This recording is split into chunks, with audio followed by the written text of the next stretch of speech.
میں ایک عرب ملک میں تھا، وہاں مغرب پڑھ کے جیسے میں مسجد سے باہر نکلا تو باہر نکلتے ہی مجھے ایک شخص انتظار ہی کر رہا تھا، کہا کہ میں آپ کو مدنی چینل پہ دیکھتا ہوں، اتنے سال پہلے آپ نے اپنے کسی پروگرام میں کہا تھا کہ روز کے اتنے درود شریف پڑھا کریں، وہ دن آج کا دن ہے، میں روزانہ اتنے درود شریف پڑھتا ہوں۔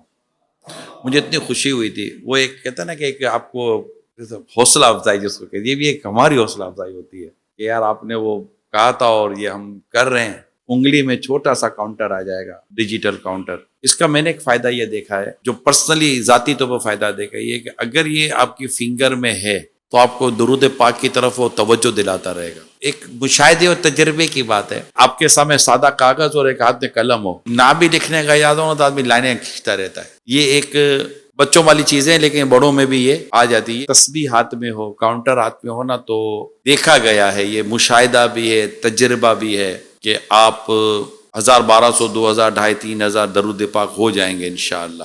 بڑی رحمت ہوتی ہے، جن کو پتہ ہے ان کو پتہ ہے، جن کو نہیں پتہ وہ پڑھیں گے تو پتہ چل جائے گا انشاءاللہ۔ اس کا اثر دنیا میں ہی آدمی کو پتہ چل جاتا ہے کہ درود پاک کی بڑی برکت، بڑی چاشنی ہے، اس کی بڑی چاشنی ہے۔